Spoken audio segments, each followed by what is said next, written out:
Se eu te pergunto, o que é a vida? Qual que é a resposta que aparece na tua mente? Geralmente a gente pensa na vida como sendo algo que a gente recebe para nascer, crescer, se reproduzir e morrer, ou a vida é aquilo que acontece e a gente nem percebe. Mas, quando a gente pensa de fato no que é a vida, e a gente tenta puxar para um lado mais filosófico e até mesmo talvez psicológico, analítico, a gente consegue perceber que a vida humana é uma história sendo contada. Claro, olha só, um dia você nasceu. E um dia você vai morrer. Não é pra ficar na bad aqui pensando em morte nem nada, mas é o que vai acontecer, querendo ou não. Se você parar pra pensar, um dia você chegou nesse plano, nesse mundo, e a consciência apareceu na sua vida. E você começou a contar uma história. Um dia, essa história que você começou a contar no momento que você nasceu, vai terminar.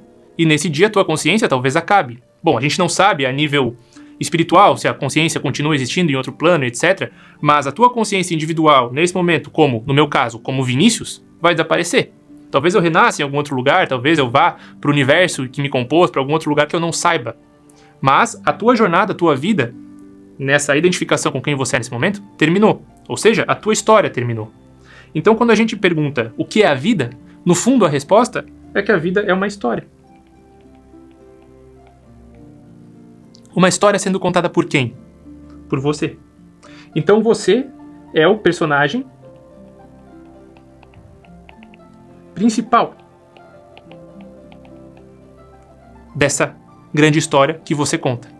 O problema é que muitas vezes a gente acha que está contando a nossa história, só que a nossa história está sendo contada pelas decisões que outras pessoas tomam por nós. E a gente não se assume como sendo o personagem principal da nossa história. A gente acaba se tornando um coadjuvante. E quando isso acontece, a gente sucumbe para nós mesmos. Mas voltando para a história da vida, certo? Nascemos em um momento e em um momento morreremos. Só que essa aqui é como se fosse a história geral da vida humana, certo? Você nasce um dia e morre no outro. Espero que não seja perto, mas um dia isso acontecerá. Acontece que existem diversas histórias sendo contadas na mesma vida. Por exemplo, existe uma história de quando você era criança até sua adolescência. Existe uma história que vai acontecer da adolescência até o começo da sua fase adulta. Existe uma história que acontece da fase adulta até a velhice. Existe uma história que acontecerá da velhice até o momento em que você vai para um outro plano. Se a gente para pensar, a vida é como se fosse uma série. A vida, no geral, é como se fosse uma série. Essas etapas, as etapas, digamos assim, seriam as temporadas. Né? Acontece que em cada temporada, cada fase da vida é constituída por dias, por semanas, por meses. Então, é como se houvessem também micro-histórias acontecendo numa grande história geral. É como se os dias fossem os episódios dessa grande narrativa, dessa grande história. Ok, já sabemos então que a vida é uma história. Mas se a gente olha para as histórias que são contadas, é como se desde que o mundo é mundo, ou desde que o homem é homem, desde que a gente de fato se tornou um ser evoluído, digamos assim, a nível de consciência, é como se a mesma história fosse contada o tempo todo, de maneiras diferentes, mas existe um mesmo eixo narrativo. O eixo narrativo é o seguinte: você busca algo para conseguir esse algo e retornar de onde você saiu, ao que já te era comum, digamos assim. É como se houvesse um mundo comum para você, que você precisa sair desse mundo, encontrar uma coisa nova e voltar para esse mundo já modificado. Então é como se o eixo da vida humana fosse sempre essa busca por algo. Pensa no Homem das Cavernas, por exemplo. Não é bem o termo certo utilizar aqui Homem das Cavernas, mas pensa naquele homem mais primitivo. Ora, a nossa tribo estava com fome. Então alguém precisa sair para caçar e buscar a comida para retornar para a tribo. Se a gente para pensar no mundo moderno, de manhã você sai e vai para o trabalho para conseguir dinheiro, para passar no mercado e voltar com a comida, com algo que você queira fazer com o seu dinheiro, para sua casa. Então sempre é isso. É uma saída, uma busca e um retorno. Você sai em busca de algo, encontra, ou muitas vezes não encontra também o que você procura, e volta para casa, volta para aquele lugar de onde você saiu com o que você buscava. E a vida, num geral, acontece dessa maneira, se a gente for quebrar. Se a gente for quebrar a vida, por exemplo, em etapas, chega um momento da sua vida que você quer conquistar algo. você então precisa se propor a aceitar o necessário, digamos assim. Você precisa se propor a aceitar o sacrifício necessário para alcançar o que você quer. Então o que acontece? De alguma maneira é o seguinte: você sente o desejo aparece e te coloca em movimento. Você passa um tempo em busca daquilo que você almeja para então conquistar e aí partir para um novo desejo. É como se a tua consciência, como se o teu mundo sempre fosse aumentando de alguma maneira, certo? Então, se a vida humana é uma narrativa, é uma história acontecendo que se resume a esses 3 atos de busca, retorno ao mundo comum com algo que você buscava, é como se houvesse um eixo narrativo para a vida humana. É como se houvesse um arquétipo. Como se houvesse, então, um eixo narrativo arquetípico. Primeiro, o que é um eixo narrativo? Ora, eixo narrativo é justamente essa sequência de ações que acontecem numa história para que a história faça sentido. Se a gente parar para pensar na vida, é como se você tivesse que passar por determinadas etapas da tua vida para que a vida faça sentido. É como se em determinadas fases e etapas da tua vida você precisasse se propor a fazer algumas coisas para que essa tua busca fizesse sentido no final das contas. Então isso é um eixo, é como se fosse o caminho que você precisa percorrer para que as coisas façam sentido para ti. O que é arquetípico? A palavra arquétipo vem do grego. É a junção de 2 palavras, arché e typon. Arché significa arcaico ou antigo. Typon significa modelo. Quando a gente fala que a vida humana tem um eixo narrativo arquetípico, a gente está dizendo que, na verdade, a vida humana tem um modelo pré-definido. Ou seja, a maneira que a gente conta a nossa história tem um eixo, tem um arquétipo. Quem estudou mais a fundo os arquétipos foi um rapaz chamado Carl Gustav Jung. Na verdade, não é tão rapaz assim, né? Ele era um psiquiatra suíço do século passado, ele era aluno de Freud, pai da psicanálise, e ele começou a estudar algumas coisas que a psicanálise não dava conta. A psicanálise ela busca entender o inconsciente individual de cada sujeito. Já a psicologia analítica de Jung busca entender o inconsciente coletivo como um todo. Jung começou a perceber que diferentes mitologias contavam, no fundo, a mesma história.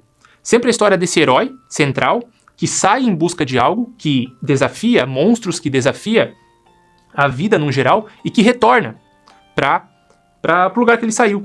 Então Jung percebeu que existe um modelo em todas as culturas, um modelo arquetípico, que é o modelo do herói. Simbolicamente falando, na nossa psique, é como se nós fôssemos o herói da nossa própria história, o herói ou a heroína.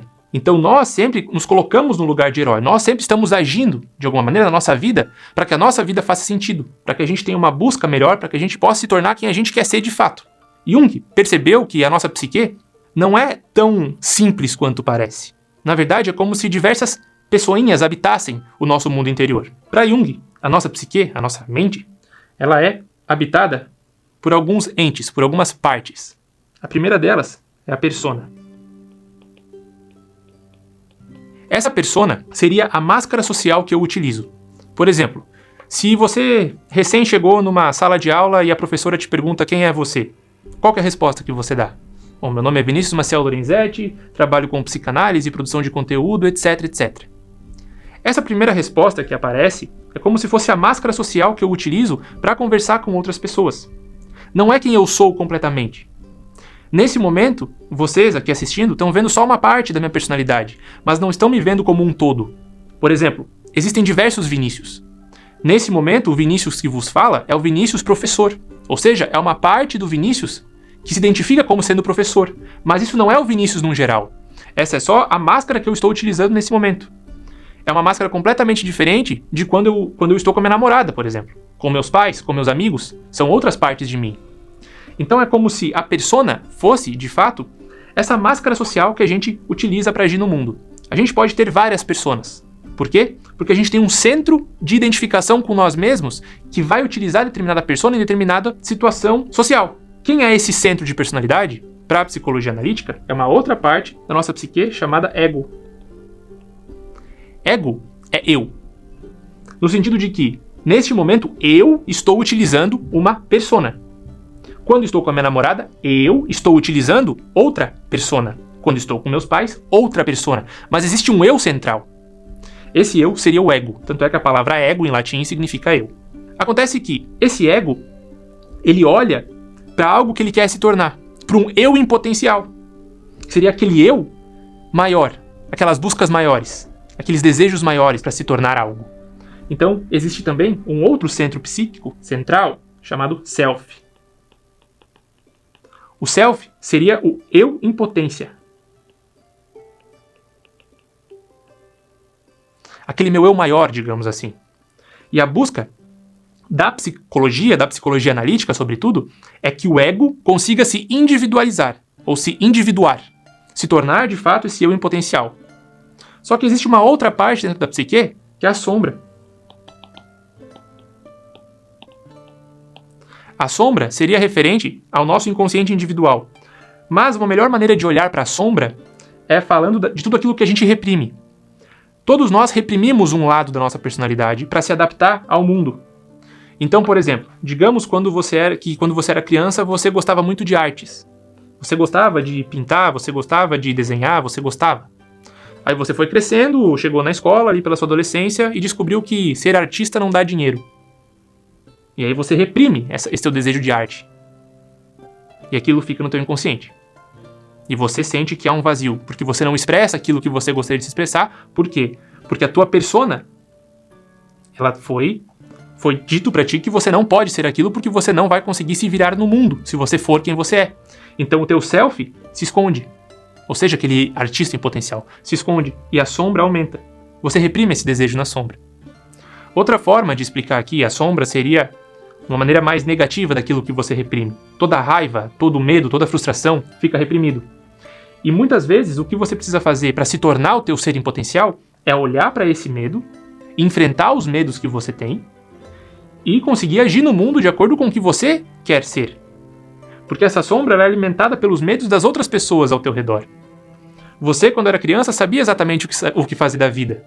Mas conforme você foi crescendo, é como se a sociedade fosse colocando imprintings em você, como se ela fosse colocando peças em você que não se encaixam com quem você é de fato. E aí você foi reprimindo quem você é. Portanto, para que a gente possa alcançar o self, ou se tornar quem a gente é, para que a gente possa se tornar indivíduos, a gente precisa olhar para a sombra e se perguntar o que você reprimiu. Ou, na vida, o que você recusou. Isso já vai fazer sentido. Beleza, muito interessante tudo isso, da estrutura da psique, etc., para Jung, mas na minha percepção, a principal contribuição de Jung para a psicologia foi a volta da mitologia. Jung observou muito sobre a mitologia do mundo, a mitologia comparada, e percebeu que esses mitos de heróis, como eu falei antes, se repetem em diversas culturas. Por quê? Porque o ser humano sempre projeta em si e nos outros esse desejo de ser herói da própria história, de contar a própria vida e de ir agir no mundo de fato. Certo? Então, uma coisa muito interessante de Jung é que Jung estudou mitologia. Jung percebeu que em todas as mitologias existe o mito do herói. Sempre há um herói central. Por exemplo, na mitologia grega temos alguns heróis, diversos heróis na verdade. Temos Perseu, que enfrenta a Medusa. Temos Hércules, que passa por 12 trabalhos. E todos eles têm uma repetição do que eles precisam fazer para derrotar ou para vencer determinado monstro e para conquistar novamente o reino ou o lugar que lhes é garantido pelos deuses, ou a divinização no caso de Hércules. Por exemplo, Perseu, ele é filho de um rei e existe um monstro no reino. Um monstro que, quando olha para as pessoas, transforma as pessoas em pedra. Os deuses, inclusive, sentem medo desse monstro porque nenhum humano seria capaz de vencer esse monstro. Todos os heróis que vão tentar lutar contra esse monstro acabam, em algum momento, olhando diretamente nos olhos do monstro e se transformando em pedra. Então, são destruídos pelo monstro. Esse monstro se chama Medusa. Medusa tem a cabeça, os cabelos cheios de cobras, serpentes que assustam as pessoas e assustam todos os heróis. As pessoas que iam tentar matar Medusa, elas iam tentar por um motivo banal, que era justamente para conquistar alguma mulher, para mostrar o quão forte eles são. Mas Perseu não. Perseu, ele é diferente. Ele é filho de Zeus. Ele é filho de um divino. Ele consegue perceber dentro dele mesmo essa essência do divino. E ele quer melhorar o mundo no geral. O mundo que ele vive e o mundo que as outras pessoas vivem, que consequentemente é o mundo que os dois se conversam, né? Os dois convivem, digamos assim. Então Perseu, ele se voluntaria. Ele vai como voluntário para enfrentar esse monstro. Isso é uma coisa interessante quando a gente pensa na vida humana. O ser voluntário. O que significa ser voluntário? A palavra voluntário vem de voluntas. Voluntas, que também abre para uma outra palavra chamada vontade. Quando a gente se voluntaria a viver a nossa própria vida, a gente encontra a nossa vontade. O que é encontrar a nossa vontade? Outra palavra para a nossa vontade, para o nosso eu que move, é vocação. A palavra vocação vem de voc. Voc, em latim, significa voz. É como se, quando você voluntariamente decide viver a tua própria vida com os teus próprios medos, enfrentando os teus próprios monstros, você encontra a tua voz, você encontra o teu chamado e você encontra, de fato, a tua vocação. A maneira que você age no mundo. Certo? Mas, voltando para Perseu e Medusa. Perseu, então, se voluntaria a enfrentar esse monstro.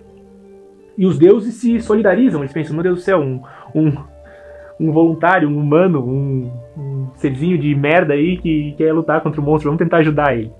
O que acontece? Os deuses aparecem, Atena, que é a deusa da sabedoria, dá para Perseu um escudo que vai proteger ele de todos os ataques, e dentro desse escudo tem um espelho.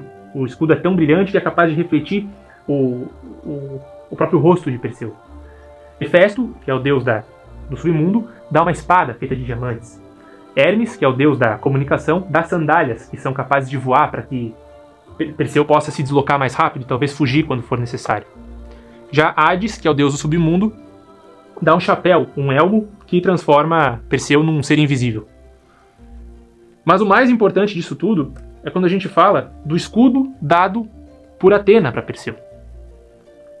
Qual que é a simbólica do escudo? O escudo, ele serve para proteger do lado externo, certo? Só que tem um detalhe nesse escudo, que é a parte de dentro que é reflexiva. Então ela reflete. Com esse escudo, Perseu é capaz de entrar no covil de Medusa e não enxergar o monstro com os próprios olhos, ele enxerga com reflexo. Então ele vai entrando no covil, ele está olhando aqui com seu escudo e ele percebe que Medusa está vindo nas suas costas. Ele fecha os olhos, desembainha sua espada e consegue cortar o pescoço do monstro. Pois o mito continua, de dentro da cabeça sangrando de Medusa nasce Pégasus, que é aquele cavalo alado que traz um poder enorme para Perseu em outras façanhas, mas eu queria que a gente se atentasse justamente ao símbolo do escudo aqui. O que é o escudo? O escudo, ele é capaz de te proteger de ataques externos, mas ao mesmo tempo, esse escudo tem um espelho dentro. É como se esse espelho, para que você possa enfrentar o mundo externo e se sentir protegido do mundo externo, de quem você não é, da sociedade em si, você tivesse que primeiro olhar para você. Ou seja, se reconhecer como ser. Quem é você? Qual é a tua história? Qual é a tua vida? Entende? Você tem que olhar no escudo e se proteger disso. O escudo é dado por Atena. Atena é a deusa da sabedoria, sobretudo da consciência. Você precisa ter consciência sobre quem você é, sobre quem você quer ser, para que a tua vida faça sentido.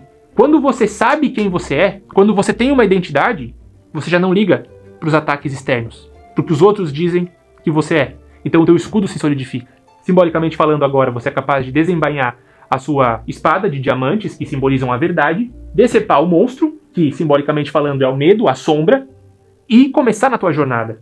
Matar o monstro e recuperar Pégasus, que seria esse cavalo alado que vai conseguir te levar com mais sentido na tua vida, na tua jornada. Certo? Então, o que Jung fez? Jung olhou para os mitos e percebeu que existe uma narrativa, e que a vida humana, de maneira simbólica, tenta repetir essa narrativa. Todos nós precisamos enfrentar medusas, simbolicamente falando. Todos nós precisamos enfrentar coisas que nos paralisam. Qual que era o poder de Medusa? Transformar em pedra. A pedra é a simbólica do tempo. Cronos, que é o deus grego do tempo, ele devora pedras. Então, quando você está paralisado, você está sendo devorado pelo tempo. E o que é estar paralisado? É estar com medo de agir. Você fica parado na tua vida, com medo de agir, com medo de tomar a tua espada, com medo de tomar a tua vida voluntariamente e enfrentar o que te paralisa. Quando a gente consegue perceber essas coisas no mito, a gente consegue ter uma noção melhor de como a nossa estrutura psíquica funciona. essa é só a pontinha do iceberg da psicologia analítica, no fundo, né? Porque o que eu queria trazer aqui hoje é uma maneira que a gente consegue aplicar esses mitos na nossa vida. E como eu falei antes, a vida humana, ela é uma história sendo contada, ela é uma narrativa. Jung conseguiu perceber que os mitos trazem essa carga simbólica. Já um aluno de Jung, chamado Joseph Campbell, olhou para todas as mitologias do mundo e percebeu que todas elas, todos os mitos principais, os mitos centrais das religiões, seguem um padrão. Como a gente falou antes, a vida humana segue um padrão, segue um eixo. Mas Joseph Campbell conseguiu olhar mais a fundo esse padrão e chegou em algo chamado metanarrativa, ou monomito, ou jornada do herói. Ele percebeu que todos os heróis passam por essas fases. Para Joseph Campbell, existem 18 fases. Eu gosto de utilizar uma outra jornada, que é a jornada de Vogler, que ele olhou para esse estudo de Campbell e reduziu a jornada para 12 etapas. Então é como se todas as coisas que a gente busca, todas as aventuras que a gente faz na vida, todos os desejos que a gente tem, precisassem passar por essas 12 etapas para que a nossa história fizesse sentido. E isso é muito interessante, porque quando você consegue entender essa jornada do herói, essa jornada da vida humana, você consegue meio que hackear os próximos passos e conseguir se preparar para entender o que você precisa fazer para alcançar o que você busca. E em diversos aspectos. Não só no aspecto de posse, de comprar coisas, mas também no que você busca internamente, se desenvolver, se tornar quem você pode ser. Que eu acredito que essa seja a busca principal de todo ser humano, se tornar aquele indivíduo. O processo de individuação que Jung falou. A gente conseguir domar a nossa sombra, se transformar em quem a gente pode ser, para que a nossa vida, lá na frente, na hora da morte, tenha valido a pena. Para que a gente olhe para trás e possa dizer: quem viveu essa vida fui eu. Então, a jornada do herói, quando bem entendida, ela serve justamente para que a gente se recoloque como personagem principal da nossa história, certo? Agora eu vou apresentar melhor essa jornada. Então, o que seria a jornada do herói? Ou o monomito, ou a jornada da vida humana, como eu gosto de chamar. A jornada da vida humana, ela se resume naqueles 3 atos que a gente falou anteriormente. Saída do mundo comum, encontro com o desconhecido, a aventura, e regresso com o aprendizado ou com aquilo que você buscava, com a recompensa. Quando a gente fala da jornada do herói, a gente fala de 3 atos. Ato 1, que seria o conhecido. Ato 2, que seria a aventura. E ato 3, que seria o regresso. No sentido de que o ato 1, que é o conhecido, ele tem 4 etapas. Ou seja, a primeira dessas etapas é o mundo comum. O que é o mundo comum? Tudo o que você conhece está no mundo comum. É algo que você já sabe. No sentido de que a sua vida, como ela é hoje, é o seu mundo comum. Nesse momento, em alguma circunstância da sua vida, você vai receber um chamado da sua consciência para aprender uma coisa nova. E isso que você aprende expande o teu mundo comum. Outra forma de chamar o mundo comum, eu não gosto muito dessa forma, mas é uma forma que pode facilitar o entendimento, é zona de conforto. Tudo que nos é confortável, tudo que a gente já aprendeu. Isso é o mundo comum. A sua família, por exemplo, os teus amigos, até esse momento, tudo isso é mundo comum. É quem você é o que é confortável para você.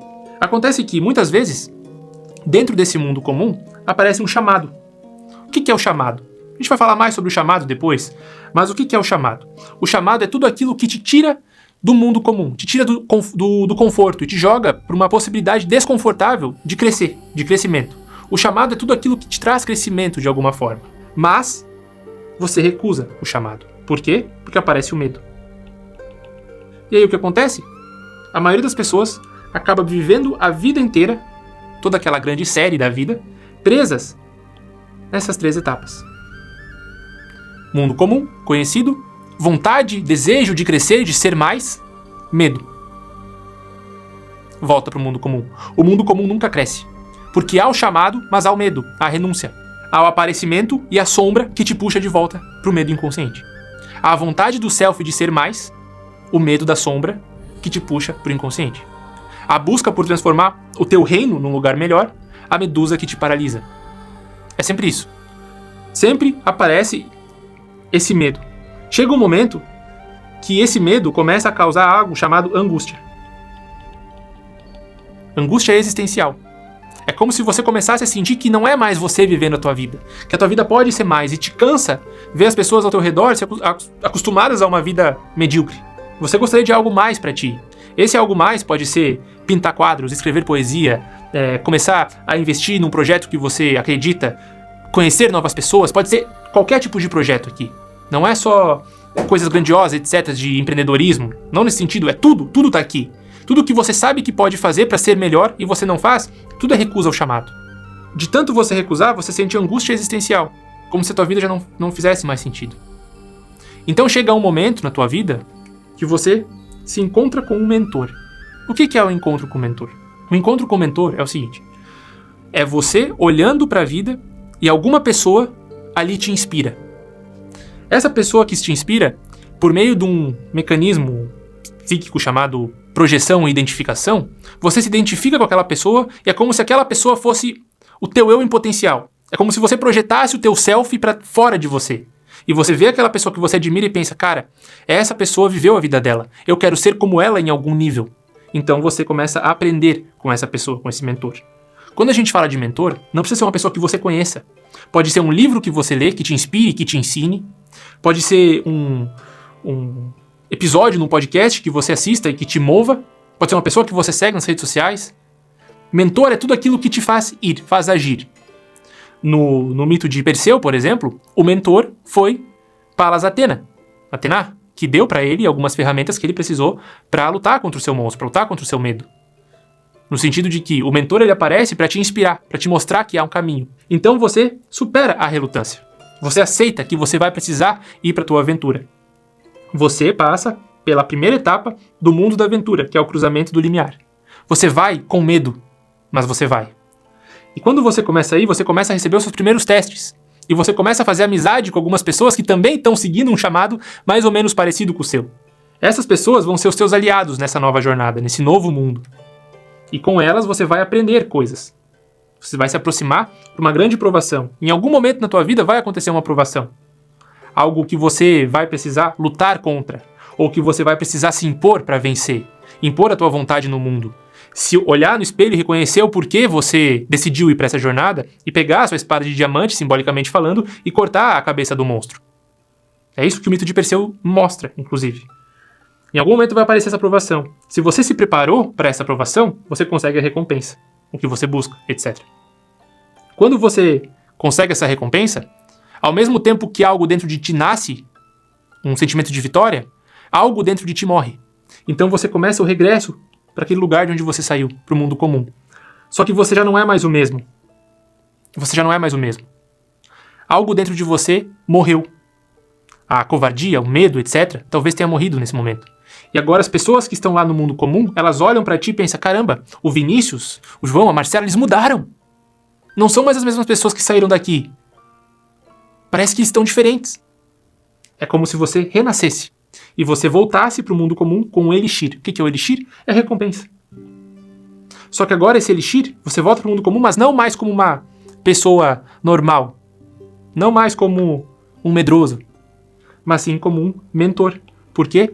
Porque por meio da tua jornada, você foi capaz de inspirar outras pessoas. E da mesma forma que você precisou ser inspirado por alguém para começar a tua jornada, a tua vida agora inspira outras pessoas para que elas também possam viver a vida delas. Porque você contou a tua história.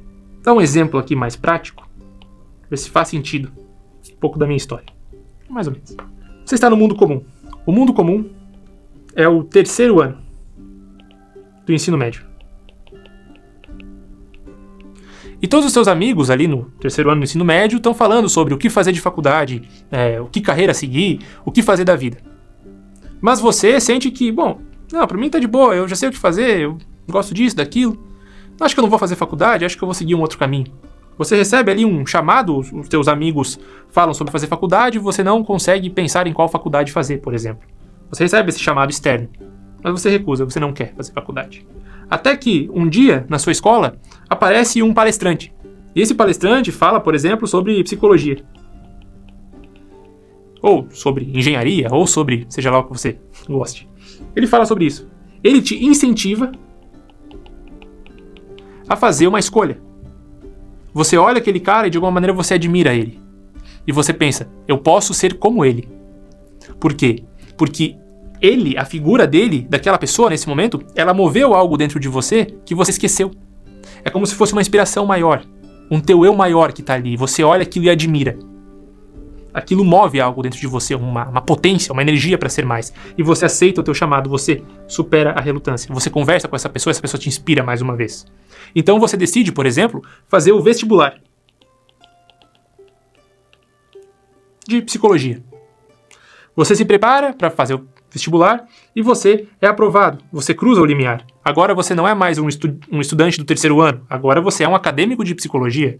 Você entrou num mundo de aventura. Por quê? Porque é um mundo desconhecido. Quando a gente fala de aventura, tudo que te é desconhecido é uma aventura. Você já conhecia o terceiro ano. Os teus pais já sabiam como você era. Mas agora você está crescendo. Você entrou na faculdade. E no primeiro dia de aula, as pessoas vêm e elas começam a conversar e você percebe tal grupo e sente que tem uma afeição por aquele grupo. Você começa a fazer os seus primeiros aliados. Mas ao mesmo tempo, você percebe que tem umas pessoas que você não gosta, que não dá para confiar muito bem. Primeiros inimigos. E a professora, o professor, eles vêm e te dão provas e trabalhos. Primeiros testes. Não é o principal teste, mas são os primeiros. Certo? Perfeito. Sobretudo, aqui você está experimentando a primeira mudança. Ou seja, você sente que está crescendo, que está aprendendo, que o teu mundo comum está aumentando. E aqui você encontra pessoas que também estão numa jornada parecida com você. Aqui você encontra os seus primeiros amigos. É muito engraçado que... Puxa, agora não vou me lembrar se é Santo Agostinho ou São Tomás de Aquino. Acho que é São Tomás de Aquino. Ele define a amizade como idem velle, idem noli. Ou seja, buscar as mesmas coisas e rejeitar as mesmas coisas. Um amigo é aquela pessoa que quer as mesmas coisas que você e rejeita as mesmas coisas que você. Assim nasce a amizade. Se a gente para pensar na vida humana, os nossos amigos de verdade, eles buscam coisas parecidas que a gente. Por isso que eles são os nossos aliados na jornada. Então, nesse exemplo aqui da psicologia, da faculdade, por exemplo, você vai conhecer amigos na faculdade que estão buscando algo que você também busca. E aí vai depender do que você busca. Se você busca ficar no barzinho por mais tempo, você vai conhecer pessoas que também buscam isso. Se você busca estudar, você vai conhecer pessoas que também buscam isso. É de acordo com a tua busca, de acordo com os chamados. Esses chamados podem ser conscientes ou inconscientes. O chamado consciente é aquele voluntário. Lembra que a gente falou na história de Perseu? Ser voluntário para a tua história. Quando você voluntariamente sente que o curso que você escolheu é teu, você estuda. Se você estaria obrigado, você está sendo só jogado e você sente que o tempo está te devorando. Ah, não deveria fazer essa faculdade, deveria fazer outra coisa. Quando você sente que você foi jogado ali naquele lugar para fazer o que os outros querem que você faça, você não está vivendo a tua vida. Então cabe a te meditar, pensar se essa vida é tua ou não. Porque se você está fazendo o que os outros querem o tempo todo, já está sendo coadjuvante da própria vida. Cuidado. Voltando ao nosso exemplo. Entramos na faculdade, primeiros 2, 3 meses de aula, ok, fizemos nossos testes, fomos passando, mas agora vai chegar um grande exame, o exame final do ano. E você precisa passar nessa prova para conseguir dar sequência à tua faculdade. Você antes precisa se preparar. Então você e os seus aliados estudam juntos para aquela grande prova que vai chegar. Mas na hora da prova, na hora da aprovação, você vai estar sozinho, é você e a prova. Dependendo da maneira que você reagir a essa prova, você consegue a recompensa para dar continuidade aos seus estudos, para passar de ano, digamos assim. Só que essa recompensa, ela depende justamente da preparação. Se você não se prepara, você não vence o monstro. O monstro pode ser o vestibular, pode ser um tipo de monstro. O teste, a prova, pode ser um monstro. Existem diversos tipos de monstros na nossa vida, se a gente parar para olhar mais profundamente. Não quero me estender muito aqui nessa aula. Ok. Vencemos então a aprovação, conseguimos uma recompensa. Ou seja, agora estamos no segundo ano da faculdade. O ano acabou. Estamos voltando para aquela cidade que nós morávamos antes, que nós éramos estudantes do terceiro ano. E as pessoas que estavam naquela cidade, seu tio, sua tia, sua mãe, seu pai, agora final de ano eles se reúnem para fazer a ceia de Natal. E começam a conversar, e você pela primeira vez consegue dar uma opinião na mesa. As pessoas olham para você e sentem que você mudou de alguma maneira, porque você já dominou uma parte daquilo que você gostaria de estudar. Uma parte da tua personalidade em potencial, você dominou aquilo. Eles olham para você e, opa, você mudou, o que diferente tem em você?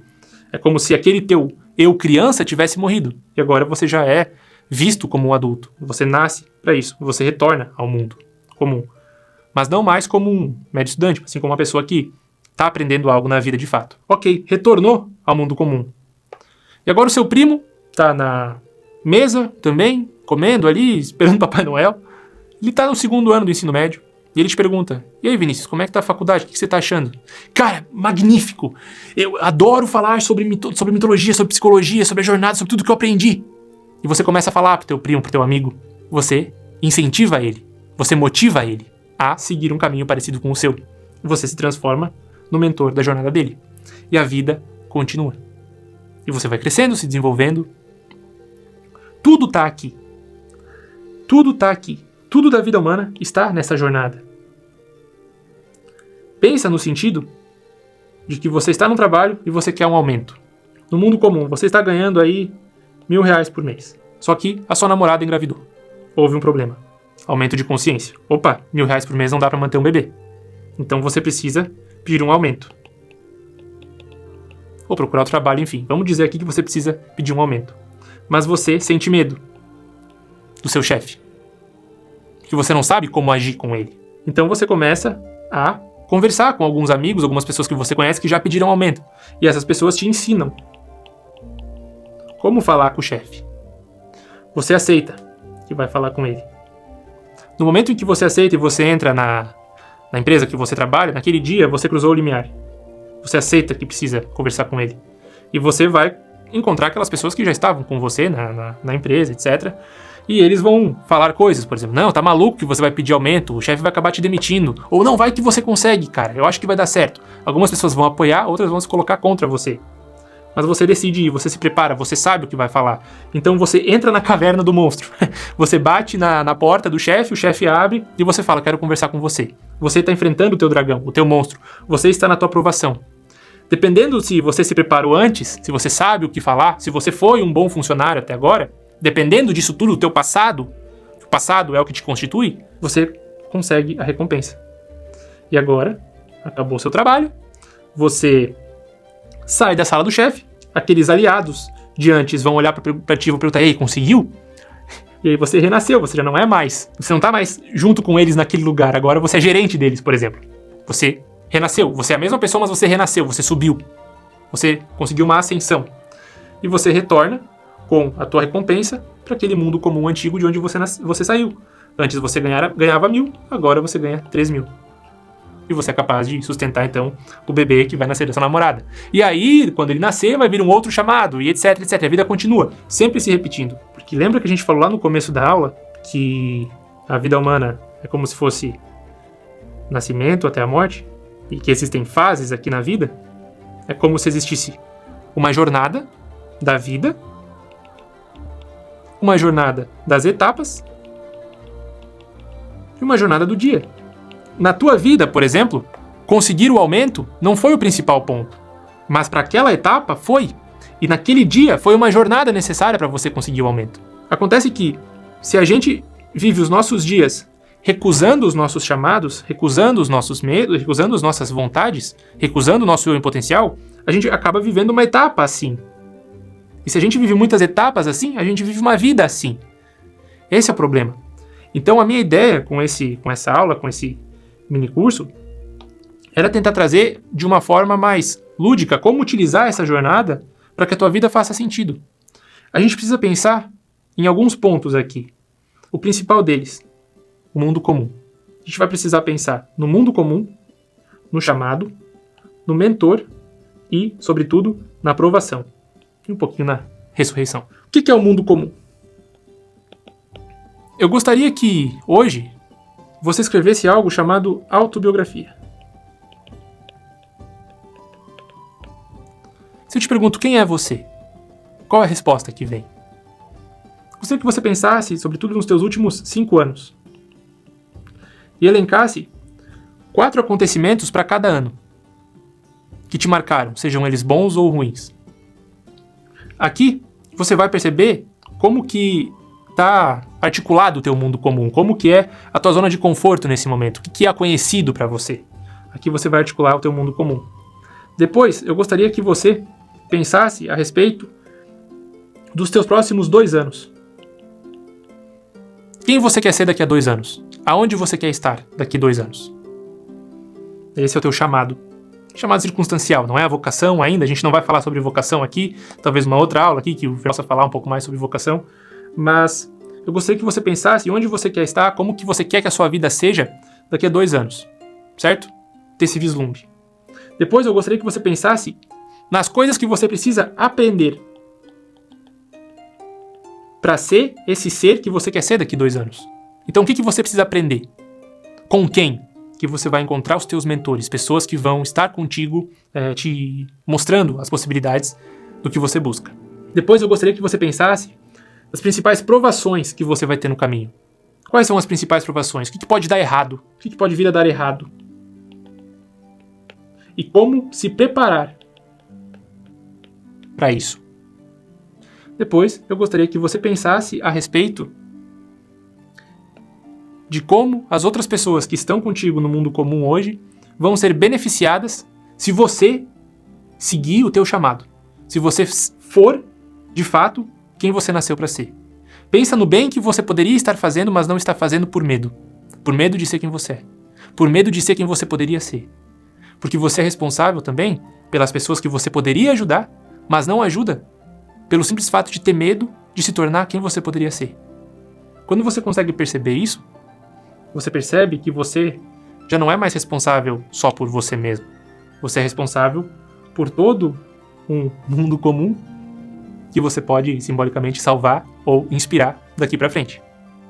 Então, pensem dessa forma quando vocês tiverem alguma meta, quando vocês tiverem algum plano, que com certeza a jornada de vocês, o sentido de fazer o que deve ser feito, vai fazer muito mais sentido.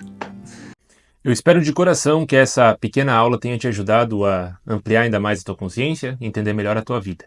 E caso você goste desse tipo de conteúdo e caso você queira aprofundar ainda mais no teu autoconhecimento, entendimento sobre psicologia profunda, mitologia, simbologia, enfim, de uma forma prática para a tua própria vida, eu te convido a conhecer o Clube da Lapidação. No Clube da Lapidação a gente fala sobre esses grandes temas da vida humana de uma forma prática. Então, se você tem interesse em conhecer mais sobre o meu trabalho e se tornar membro do Clube da Lapidação, basta clicar no link que vai estar aqui embaixo e também fixado nos comentários. Mais uma vez, espero de coração que essa aula tenha te ajudado a se tornar mais consciente e entender um pouco mais a tua jornada. Um grande abraço e espero que a gente se veja em breve lá dentro do Clube da Lapidação. Até mais!